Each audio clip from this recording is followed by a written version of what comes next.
देखा लक्ष्मण, यह बालक उपदेश के लिए नहीं, लोभ के लिए व्याकुल था। त्रेता युग की बात है।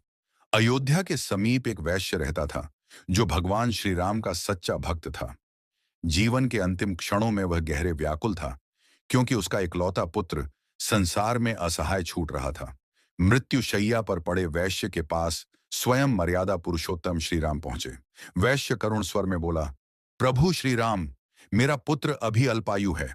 इस निर्दयी संसार में उसे कौन संभालेगा?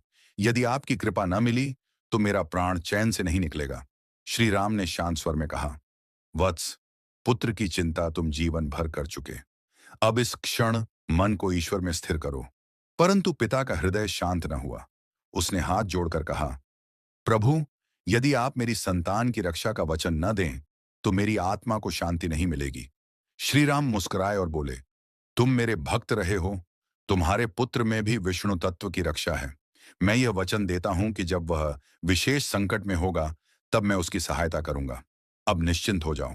यह सुनकर वैश्य को शांति मिली और उसने शरीर त्याग दिया। श्री राम पुनः अपने मार्ग पर लौट गए। कुछ वर्षों में वह पुत्र निर्धन हो गया। जो मित्र स्वयं को उसका सखा कहते थे, वे उसकी गरीबी बढ़ते देख दूर हो गए। अंततः स्मरण हुआ कि उसके पिता के लिए श्री राम ने वचन दिया था। वह युवक वन में जाकर श्री राम की शरण में पहुंचा और अपनी दीन दशा सुनाई। श्री राम ने उसे एक दिव्य पात्र दिया और कहा, यह कल्प पात्र है। जब तक तुम शिष्ट आचरण में रहोगे, यह तुम्हारी आवश्यकताओं की पूर्ति करता रहेगा।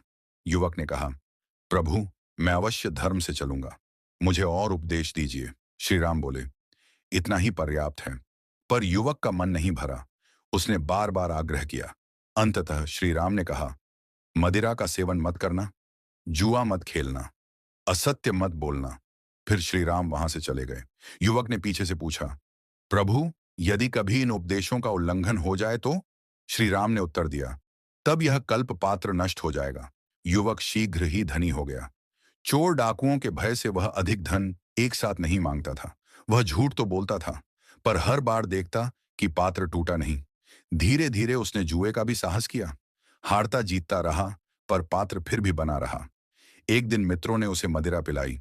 उसने सोचा, जब झूठ और जुए से कुछ नहीं हुआ तो इससे क्या होगा। उसने मदिरा पी ली। घर लौटकर उसने पात्र को देखा। वह सुरक्षित था।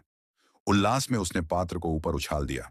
दूसरी बार मदिरा के प्रभाव में हाथ कांप गया और कल्प पात्र भूमि पर गिरकर चूर चूर हो गया। समाचार पाकर श्री राम ने लक्ष्मण से कहा, देखा लक्ष्मण, यह बालक उपदेश के लिए नहीं, लोभ के लिए व्याकुल था।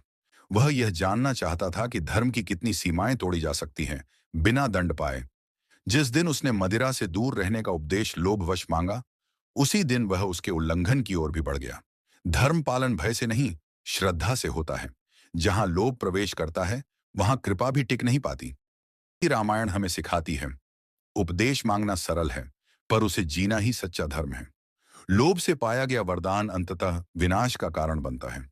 जय श्री राम।